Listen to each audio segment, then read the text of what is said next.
बाजार बोलता है। इसमें एफआईज डीआईज के डेटा से शुरुआत करते हैं कि एफआईज ने क्या किया, डीआईज ने क्या किया, उसके बाद देखते हैं कि मार्केट में चल क्या रहा है। तो एफआईज डीआईज के डेटा में देखें तो एफआईज ने कल भी माफ़ कीजिएगा परसों भी सेलिंग की थी 4781 करोड़ रुपए की, और डीआईज ने 5217 करोड़ रुपए की बाइंग की थी। तो इंस्टीट्यूशन अभी भी एफआईज इस माहौल में भी अभी भी सेल कर रहे हैं। ये थोड़ा सा समझ के बाहर है।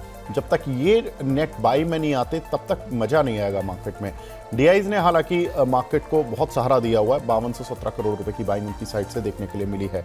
एक बार देख लेते हैं कि ग्लोबल मार्केट्स का हाल, वहां पर क्या स्थितियां चल रही हैं। तो ग्लोबल मार्केट में देखें तो डाउ कल करीब 0.5% बढ़कर बंद हुआ। शंघाई हैंसिंग निकाई यहाँ पर फ्लैट टू नेगेटिव रुझान है। कोस्पी में 0.5% की तेजी देखने के लिए मिल रही है।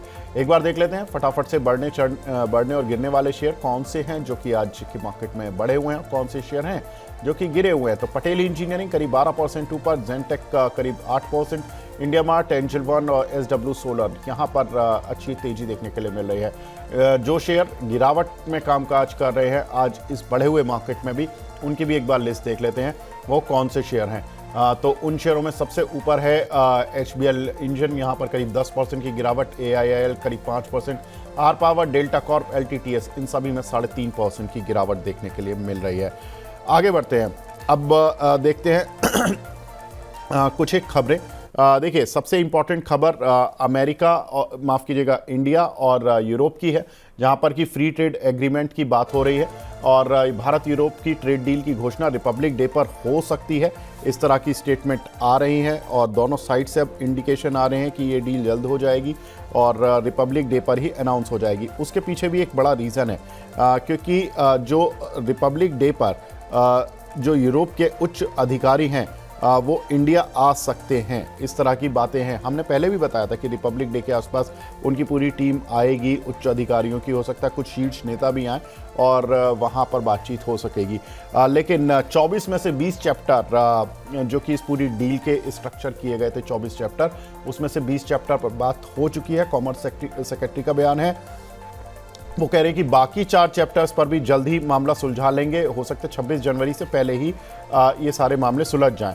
अब सुलझने की पॉसिबिलिटी क्यों बढ़ गई है? क्योंकि एग्रीकल्चर सेक्टर पर सहमति इंडिया बनाना नहीं चाह रहा और इसको अब इस डील से बाहर कर दिया गया है। यानी कि एग्रीकल्चर सेक्टर पर बाद में बात होती रहेगी, बाकी पूरी एक डील स्ट्रक्चर करके पब्लिक के सामने घोषणा कर दो।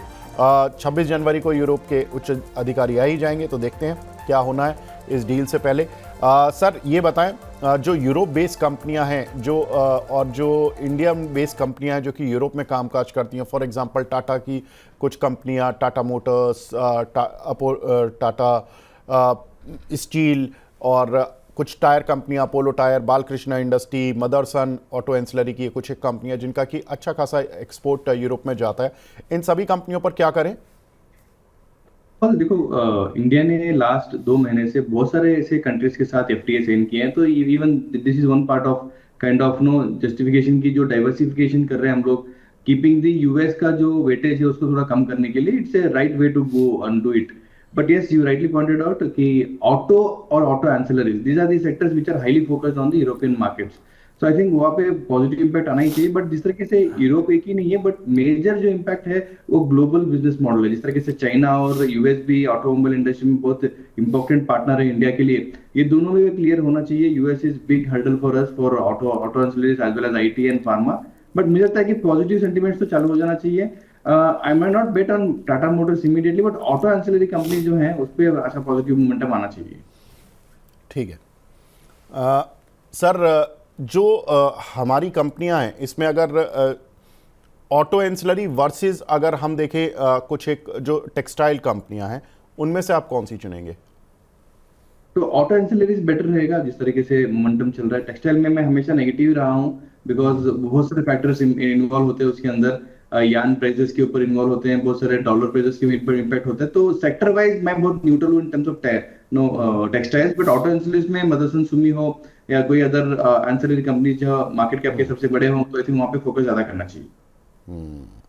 ठीक है, आगे बढ़ते हैं sir.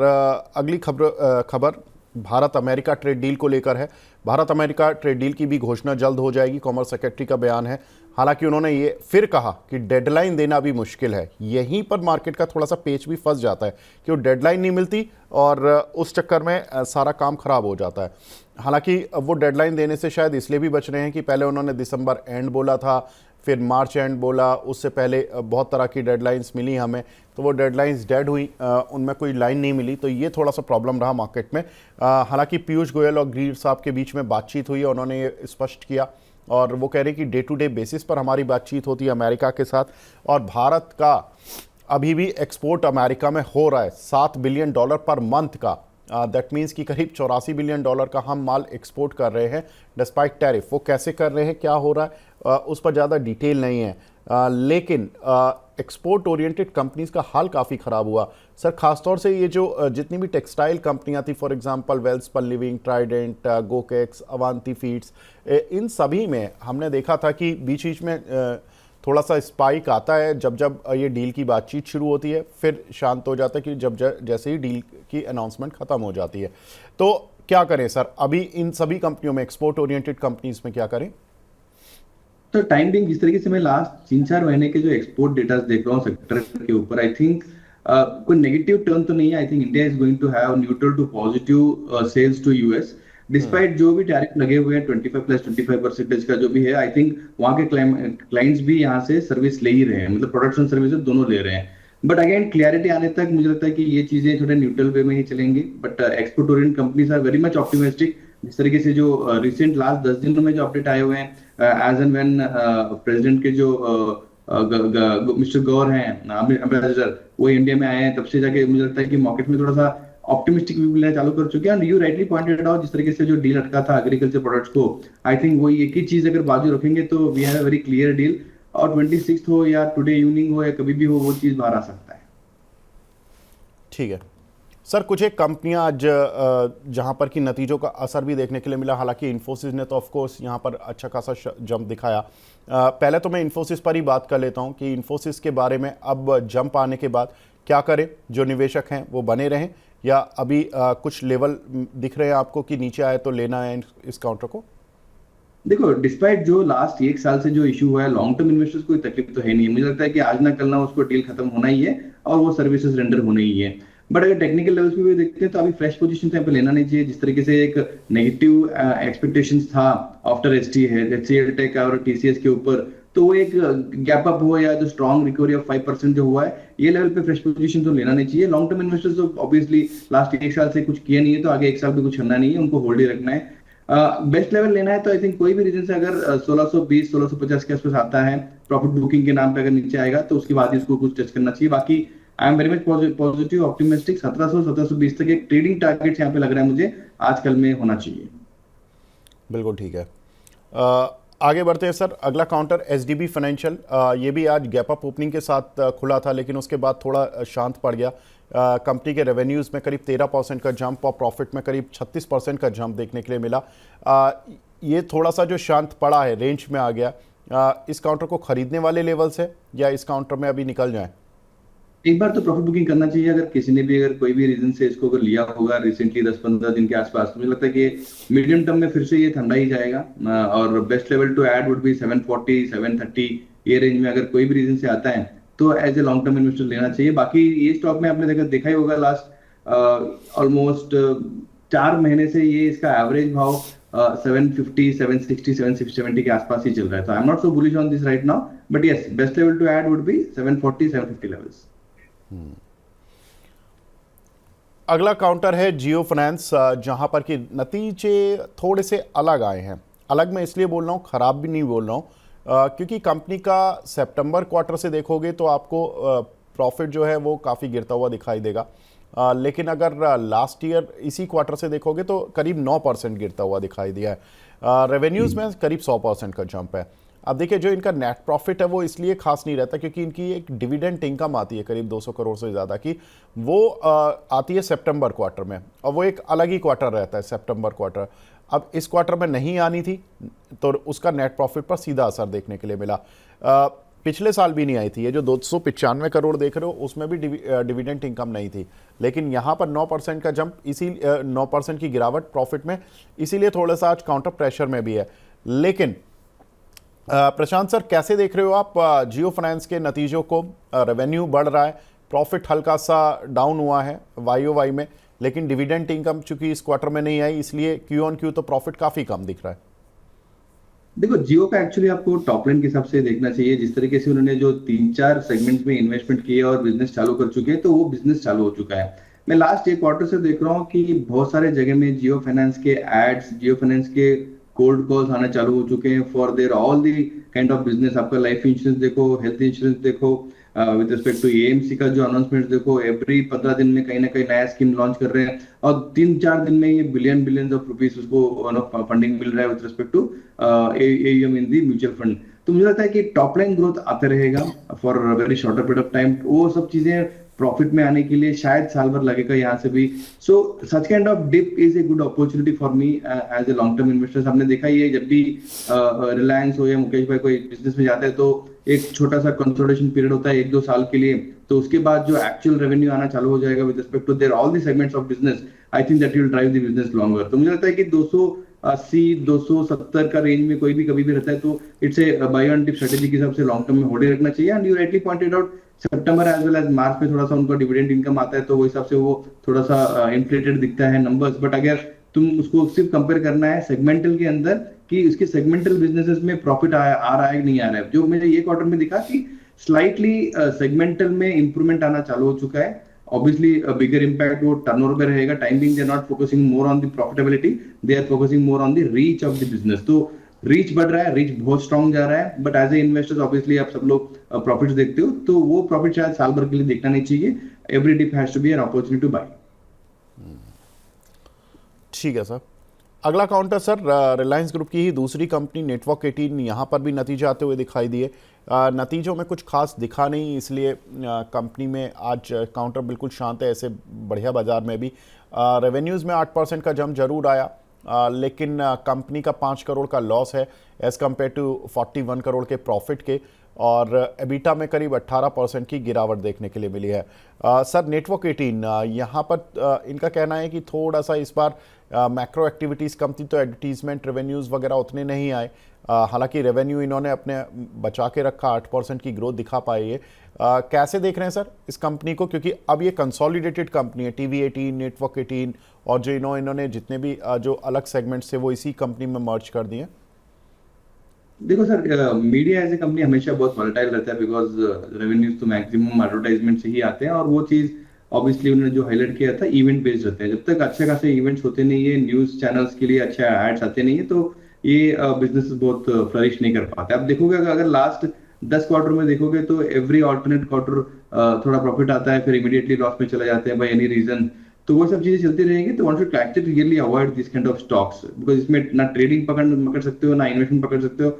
Only the highest risk investor जिसको लगता है कि जो कंसोलिडेशन होने के बाद आगे जाके कुछ ना कुछ तो अच्छा होगा, बट ऑब्वियसली देखो जिस तरीके से साइज बड़ा होगा, मार्केट कैप बड़ा होगा, बट वो टर्न आउट होता नहीं है प्रॉफिटेबिलिटी पे या बॉटम लाइन पे। तो मुझे लगता है कि एक अवॉइड काइंड ऑफ सेंस ही रखना चाहिए स्टॉक के ऊपर। ठीक है। अगला सवाल हमें माफ़ कीजिएगा, अगला जो रिज़ल्ट का जो पोर्शन है वो हमें देखना है आज के नतीजों पर। जो आज कंपनियों के नतीजे आने वाले हैं, उनके अनुमान और उनके नतीजे किस किस कंपनीज़ के हैं, मेनली उन कंपनीज़ की एक लिस्ट देख लेते हैं। उस लिस्ट में सबसे पहले नाम है बाज़ार का सबसे बड़ा दिग्गज रिलायंस इंडस्ट्रीज़, जहां पर कि आज नतीजे आते हुए दिखाई देंगे, और उसके साथ साथ टाटा टेक, JSW इंफ्रा और साथ ही विप्रो, इन 4 कंपनीज़ के नतीजे आते हुए दिखाई देंगे। इनकी एक्सपेक्टेशंस आपकी स्क्रीन पर है। रिलायंस इंडस्ट्रीज़ में करीब 1% की ग्रोथ, सेल्स में, एबिटा में करीब 4.5% की ग्रोथ, और प्रॉफिट में करीब 6% की ग्रोथ आती हुई दिखाई दे सकती है Q-on-Q बेसिस पर। विप्रो में भी ग्रोथ दिखाई देगी आपको करीब 3% 3.5% की। JSW इंफ्रा में यहाँ पर जो ग्रोथ है वो ज़बरदस्त आती हुई दिखाई दे सकती है आपको, करीब 15% की रेवेन्यूज़ में, प्रॉफिट में, एबिटा में करीब 50% की ग्रोथ दिखाई दे सकती है। टाटा टेक के नतीजे थोड़े से शांत रह सकते हैं इस क्वार्टर में, लेकिन क्योंकि जो टाटा मोटर्स के साथ हुआ था, टाटा मोटर्स से ही इस कंपनी का करीब 50% रेवेन्यू आता है, तो टाटा मोटर्स का थोड़ा सा जो प्रोडक्शन का प्रॉब्लम आया था ड्यू टू कुछ वायरस वगैरह की प्रॉब्लम, तो उसकी वजह से वहाँ पर थोड़ा सा इम्पैक्ट टाटा टेक पर भी दिख रहा है। तो ये एक वन ऑफ हो सकता है क्वार्टर। सर, शुरुआत करता हूँ मैं रिलायंस इंडस्ट्री से। कैसे देख रहे हो आप रिलायंस को? सर, जिस तरीके से आपने बताया कि एक्सपेक्टेशन बहुत न्यूट्रल टू पॉजिटिव है, सेम एक्सपेक्टेशन अपना भी है। जिस तरीके से क्रूड वोलेटाइल रहा हुआ है, जिस तरीके से imports of the Russian crude भी ऑलमोस्ट कम हो चुका है, तो शायद मुझे लगता है कि ग्रॉस मार्जिन में इम्पैक्ट आना चाहिए। वो शायद इम्पैक्ट ऑलरेडी प्राइस इन हो चुका है। जिस तरीके से स्टॉक लास्ट अगर 15-20 दिनों में देखते हो तो 1600 से लेके सीधा 1470 तक आ चुका है। तो any bad impression in terms of margin is discounted in the price. But अगर सरप्राइजली उन्होंने अगर अच्छा खासा मैनेज कर लिया और जो मार्केट एक्सपेक्ट कर रहा है कि margin wise at least 200 basis point तक प्रेशर आना चाहिए ग्रॉस मार्जिन में, तो वो अगर नहीं आता है तो शायद यहाँ से थोड़ा शूट अप हो सकता है 1500 के आसपास तक। मुझे लगता है कि going forward Reliance will be underperforming until unless we don't get any good news from the Jio का आईपीओ के ऊपर जो बात चल रही थी, रिटेल के ऊपर कुछ डीमर्जर की बात चल रही थी, तो बड़ा कोई कॉर्पोरेट अनाउंसमेंट या रिस्ट्रक्चरिंग कुछ आता नहीं, तब तक कोई बड़ा आउट परफॉर्मिंग रिलायंस इंडस्ट्री में तो आने वाला है नहीं है। ठीक है, आगे बढ़ते हैं सर। अगला शेयर जो रहेगा वो रहेगा विप्रो का। चूंकि टीसीएस के नतीजों के बाद टीसीएस की पिटाई, इन्फोसिस के नतीजों के बाद इन्फोसिस में चमक, अब विप्रो को कैसे देखें? देखो, अगर एक mix action plus neutral to positive अगर उन्होंने अगर कमेंट दिया तो I think similar kind of run Wipro में भी आ सकता है। बट रिसेंटली अगर देखोगे लास्ट 4-5 दिनों में, अगर 1 तारीख को इसका भाव 260 के आसपास था और 8 रुपए बढ़ चुका है, तो upside is very limited. Very consolidated phase में ही जाएगा ये। Expectations are neutral to positive in terms of the business outlook, but yes it to be wait and watch. Upside is very limited in the price. ठीक है, अगला share sir JSW infra. अब चूंकि अगर सर ट्रेड डील की बातें हो रही हैं तो जो ये पोर्ट कंपनियां हैं इन पर फोकस वैसे भी बढ़ जाता है, और ऐसे में अगर रिजल्ट्स में थोड़ी बहुत ग्रोथ आ जाए तो इन कंपनियों का बॉटम बन जाएगा, खासतौर से जेएसडब्ल्यू इंफ्रा का, क्योंकि काउंटर काफी पिटा हुआ है। ऑब्वियसली यस, काफी पिटा था। आई थिंक फरवरी से लेके अभी तक ये स्टॉक थोड़ा सा अच्छा खासा रिकवरी दे दिया था, एक बार 340 तक भी गया था। बट अगर जिस तरीके से आपने बताया इंपोर्ट एक्सपोर्ट बिजनेस के ऊपर बहुत ज्यादा ही डिपेंडेंट है, तो फिर ये अंडर प्रेशर आना चालू हो चुका है। आई थिंक प्राइस एक्शन के हिसाब से तो मुझे लगता है कंफर्टेबल है ये प्राइस पे लेने के लिए, बट नंबर्स में एक्चुअली रिफ्लेक्ट आना चाहिए। जिस तरीके से हम देख रहे हैं लास्ट 3-4 क्वार्टर में देख रहे हैं कि जो एबिटा मार्जिन से ऑलमोस्ट न्यूट्रल है, कोई बड़ा मोमेंटम है नहीं है। इन terms of top line also very flat momentum. अगर आप लास्ट दिसंबर के देखते हो तो 1200 करोड़ के आसपास टॉप लाइन था, लास्ट सितंबर भी देखोगे तो 1200 करोड़ के आसपास भी टॉप लाइन था। तो कोई बड़ा मोमेंटम टॉप लाइन में भी नहीं है, कोई बड़ा मोमेंटम एबिटा लेवल पे और पैट लेवल पे भी नहीं है। तो I am not expecting any big surprises in the company, but yes once everything clears out with respect to all the trade deals with all the countries, तो शायद थोड़ा वॉल्यूम वाइज इंप्रूवमेंट आ सकता है। बट ओवरऑल मुझे लगता है कि price action के हिसाब से ये लेवल पे फ्रेश पोजीशन एक बार लेने का सोच सकता है।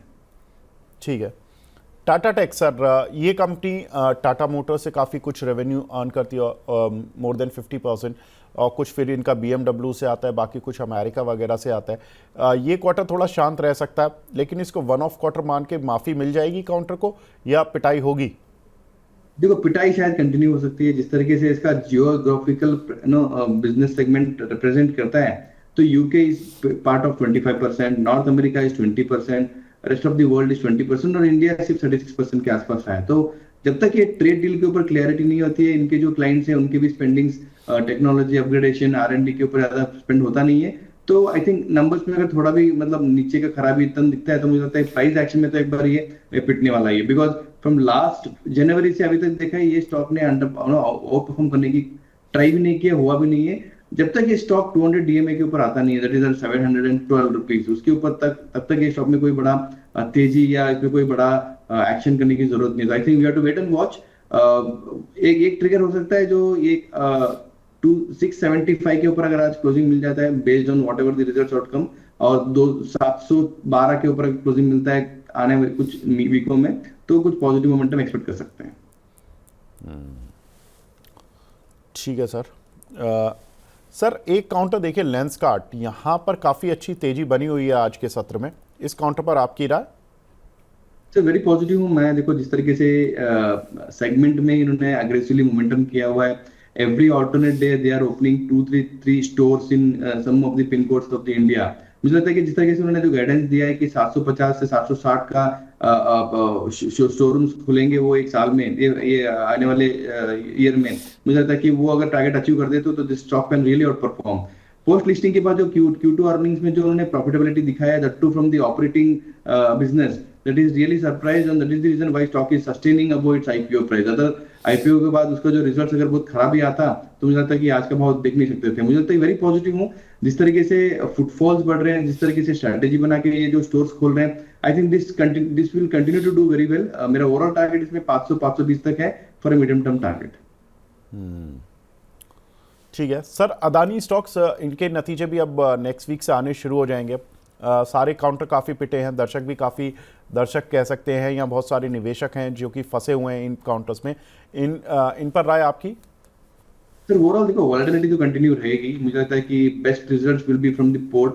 I think Adani Port can be one stock, one should focus more on the results oriented momentum में। Second, Adani Power should also be second stock, one should focus more on the result based as momentum which can be expected in the positivity for Adani Power। तो Adani port, Adani power, ये दोनों stocks positive way में निकल सकते हैं। बाकी जो stocks है I think it will trade remain on a negative way only, मतलब neutral to negative trend volatility रहेगी इसके अंदर। जी, अदानी में सर ओवरऑल आपको अगर लॉन्ग टर्म के लिए कोई लेना हो तो कौन सा स्टॉक रहेगा? Again port should be the one best stock, one should focus more on. जैसे अभी जेडब्ल्यू पोर्ट के ऊपर हमने बात कर रहे थे, जेडब्ल्यू इंफ्रा, तो I think similar kind of impact इसको भी आना चाहिए। और इसके बाद जो पोर्ट से it's a biggest port with respect to India continent, plus जो डीपेस्ट पोर्ट जो उनका जो जामनगर मुंद्रा में है, I think that will create lot of business model. I think जो हाईएस्ट कैश फ्लो जो जनरेटिंग बिजनेस अगर अदानी ग्रुप में बोल सकते हैं तो अदानी पोर्ट ही है। और आई थिंक प्राइस एक्शन के हिसाब से मुझे लगता है कि रिसेंटली जो अंडर परफॉर्म किया हुआ है, I think that is giving lot of opportunity for fresh investors to get in. अगर ट्रेडर एंट्री करना है तो मुझे लगता है कि 1400 का एक स्टॉप लॉस मेंटेन करके यहाँ पे लोगे, मुझे लगता है कि 1500-1550 तक तो एटलीस्ट मीडियम टर्म में आ जाना चाहिए। ठीक है, तो यहाँ पर इस काउंटर पर भी राय मिली है। बाकी सर एक काउंटर जिस पर मैं बात करूँगा वो है रेलवे। रेलवे में एक थोड़ा सा एक्शन देखने के लिए मिला था परसों के सत्र में। कोई खास काउंटर जो आपकी रडार पर हो? देखो RVNL can be one stock, one should focus more on. मुझे लगता है कि वहां पे बहुत बड़ा एक्शन आने का एक्सपेक्टेशन है।